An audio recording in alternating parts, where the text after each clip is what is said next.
When your birthday arrives and your dismissive avoidant partner barely notices, it's easy to think they just don't care. But what's really happening beneath that silence isn't usually a lack of love and care, but more of a clash between emotional wiring and self-protection. In the next few minutes, we are going to do a deep dive into the psychology behind why dismissive avoidants seem indifferent, often on days that matter most, and what to do to approach the situation. Because I'm not saying it's okay that it happens. If you were hurt by this, that's okay. You deserve to feel that way. You're entitled, especially if you're a birthday person, to have your feelings around it. But how should you approach this in a healthy way? And what's the middle ground? So we're going to cover 5 major reasons that this plays a role. We'll talk a little bit about the neuroscience behind this and what's actually happening at the brain level that may lead to some of these outcomes. And we'll talk a little bit about how to approach this in the best way possible so that you are guarding your heart, looking out for yourself, and seeing if this is something that improves upon in a relationship or not.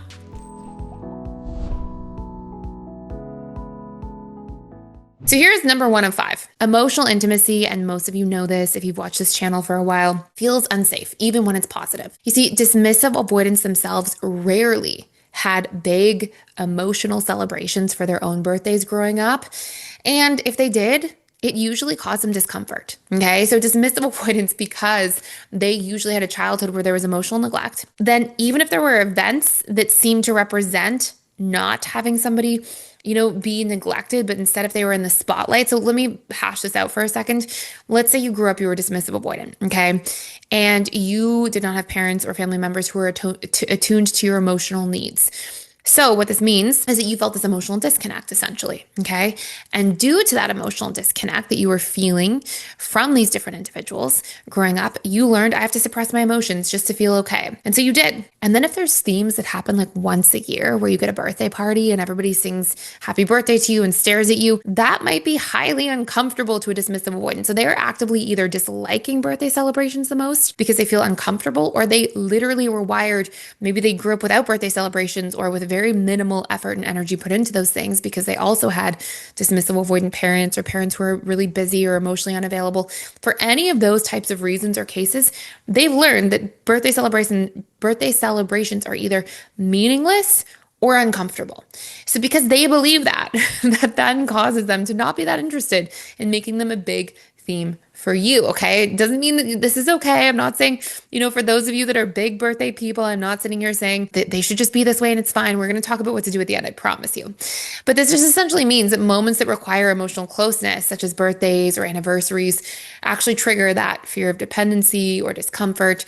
And it's not that they don't want their partner to feel special. It's that they actually have negative emotional associations to some of these things.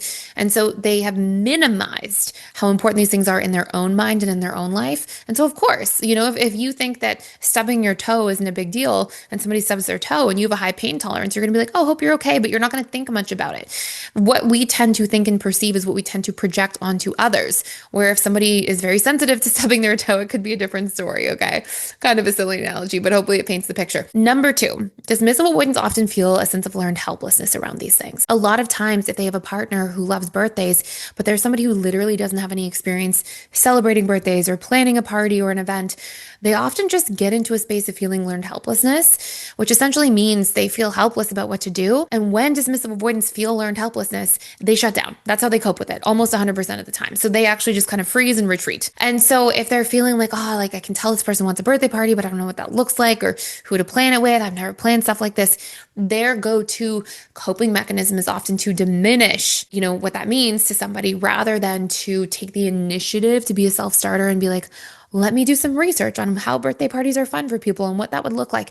There are some exceptions to this rule, but the vast majority of time, they're going to be the exceptions and not the rule. And if you look, it's actually really interesting. So a 2016 study by Dr. Wager at the University of Colorado found that emotional suppression alters hippocampal prefrontal connectivity, impairing the recall of emotionally charged memory. So a lot of the hippocampal regions of the brain have to do with memory, literally. And so there's a suppression that's taking place here. On top of that, in 2018, 2019, Dr. Helen Fisher's neuroimaging research showed that people with avoidant tendencies actually exhibit decreased ventral striatum activity, the region in the brain most linked to joy, reward, and anticipation when exposed to affectionate gestures. You can think of a birthday party as being an affectionate gesture, right? It's coming from this affectionate place. It's, trying to do something special and kind of loving. And so you can actually see that there's a suppression around these things to begin with, which I find to be really interesting. And last but not least, in terms of neuroscience, and then we'll get into the next 3 points, a 2021 study by Dr. Herbst demonstrated that chronic detachment actually correlates with reduced mirror neuron activation, which means avoidants feel less empathy in the moment, even if they care underneath, and may come back to feeling about it and sort of recognizing their actions and the impact of them after. Because a lot of mirror neurons are linked to how we empathize, how we show up, how we feel around different situations. And all of these studies, I think, collectively show that the avoidant brain literally filters out emotional signals to protect itself from overwhelm. And that happens, in terms of how we remember emotional things for dismissive avoidance, how you approach them, whether or not you're more likely to partake in affectionate gestures. I mean, all of these things are showing up there under those pretenses. If you want to do a deep dive into healing your attachment style, you can get free access to our Attachment Healing Bootcamp. It's a 9-day program by your attachment style, tracks your progress. You can go through literally all of the course recommendations in order in your program, your workbooks, everything's built in there for you to heal, to become secure in the shortest period of time possible, because we tackle rewiring the subconscious mind, which is the most important thing that you need to do for healing. And along with this free access, for a limited time, you'll actually get to keep for free for life as a gift the attachment styles and sex course, going all into patterns, themes, dynamics in regards to all attachment styles. And that will be a part of the learning, the process, if you want to dig into it. And again, it comes for free for life as a gift with the program. So check it out if you want to go do a deeper dive in the link down below. So I'm going to tell you 3 more important things here. Point number 3 of 5, dismissive avoidants often minimize or forget your birthday because they often think that emotional neediness or the need to be feeling special, they often think it's a bit of a weakness. And it's not that they're necessarily judging it so much like, oh, you want to have a birthday party, you're weak. They'll more judge it through the lens of like, oh, I don't need those things, and I don't know if we should need those things. Sort of like a neutral negative. And this is coming from so many conversations I've had with dismissive avoidant clients over the years. Like, it's almost always this kind of output when I would ask a dismissive avoidant, so, what are you seeing here? And I worked with probably less dismissive avoidant clients overall than anxious and fearful avoidants when I was running my practice, but still, like, this is thousands of conversations. So you'd see that they think that somebody needing attention or affection could lead to disappointment. And so they often dismiss special occasions because they sort of associate emotional recognition with vulnerability, and then vulnerability with danger emotionally. Okay. So that's where then they kind of project that onto you, and they often think, oh, maybe it's healthier for them to grow out of it, or maybe they don't need that really.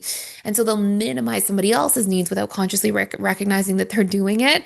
And obviously without consciously recognizing that we shouldn't be dictating what other people's needs are in a relationship, right? That's up to them. And of course, a huge one, probably one of the biggest ones of 4 or 5 here, is they fear expectation. Dismissive avoidants feel engulfed. They feel trapped by expectation. So again, all these sort of mechanics are playing out in their brain and in their conditioning at once, where they'll start to think, oh, you're going to expect these things of me if I start planning them. And then I'm going to have to do them every year. And then if I make a mistake, you're going to be mad at me and criticize and shame me. And they have this whole, just like every insecure attachment style goes down the rabbit hole when they get triggered. Fearful avoidants might see something that's incongruent and become suspicious and think of all the worst case scenarios. Anxious attachment styles may feel somebody slightly pulling away, assume that the person's going to end the relationship. Dismissive avoidants often think things like, wait, you're going to expect all these things of me. I'm not going to do them right. I'm going to mess up. You're going to criticize me. I'm going to be shamed. And they'll sort of go down that rabbit hole more than anything else. One of the last things I think that is so important, and it's actually a little bit sad, but most importantly, we'll talk about what to do here, is deep down, dismissive avoidants just never experience consistent emotional celebration themselves. Their inability to celebrate you often just mirrors how unseen they felt. And this reenactment that's happening, not a rejection. So a lot of times what you'll see is if somebody didn't get celebrated, it's almost like an unknown. They don't even know how to get there. And so there's this unknown there. And have you ever tried to figure something out that you didn't even know where to start? You didn't have any previous modeling or somebody showing that to you? Well, it makes it really hard to even get started on the journey. And that's something that's so common for dismissive avoidance, is it just feels out of their depth or out of their wheelhouse. And so it's like an unknown unknown. They don't even know that they don't know how to do this. And so it's just something that just goes out of the periphery. It's not something they register or really click into place fully. And so, of course, you're going to see that kind of output. Now, what do you do if you're on the receiving end of this? Okay. Two major things. Number one, you tell this person this is important to you. You tell your partner if this is something that's important to you, if you are a big birthday person. Maybe some of you are not big birthday people and you're just watching this video because you're curious, but you tell this person, hey, this is something meaningful to me. I grew up with these celebrations in my childhood. I've placed a lot of meaning around them, just like you have your own unique things that there's meaning for you, or just like we all have things that make us feel more loved or connected, however you want to phrase it, you tell them. And you tell them like vulnerably, this is my truth. And then you give one or two tangible expectations that you have in regards to your birthday. It doesn't have to be that somebody plans a surprise birthday party for you every single year or something like that, but you can say, hey, look, it's really important to me that, you plan a dinner date or we do something different than we normally do. And so by giving something clear and tangible, it allows for that person to not have an excuse to make a mistake, okay? And then you get to watch and vet how they show up. And in a lot of cases, when you're very clear, very specific, you tell them your personal relationship to this thing. So they know, okay, this is meaningful to you, even if I don't really understand it. But then you tell them what you would hope for each year and give an example. Then it allows them to get out of learned helplessness, to understand it and empathize with it, to not have to worry that they don't have all of these experiences to pull from. They're like, okay, this is what you're expecting to experience. You made it really clear. And then from there, you are most likely to get the best version of this person showing up. If somebody doesn't show up for you, if this is a non-negotiable for you in dating or a relationship, that's one thing. I will say, I find that most securely attached people enjoy doing something for their birthday, but it's not a huge thing. So you may want to check in with that too. Like, is this something you put too much on a pedestal because it's a deeply unmet need that you may want to meet more within yourself as well, or have many healthy sources to enrich? Maybe it's coming from a bit of a void. Good place to check in with. But in the case that it's something healthy, be clear, give the person action steps. Hopefully they listen one year and they remember the next year, but it's up to you to vet their behavior and decide what to do from there. Does that mean that you're in the wrong relationship if the person's not showing up? Is that actually a more superficial thing? And it's just something you'd love. It's a sort of a nice to have for this person. That is always an individual decision that you have to self-consider around. Listen to yourself, pay attention to your internal world and see where you're coming from, and go from there. So that's it for today. I hope you enjoyed this video. Please like, share, and subscribe if you don't want to miss any upcoming videos on this channel all about dismissive avoidance in relationships, healing, fearful avoidance, anxious attachment styles. A lot of these videos are for you if you're anxious, because these are the most inquired topics for anxious and fearful avoidance that we get asked about. But yeah, that's it for today. I hope you enjoy, and I'll see you next time.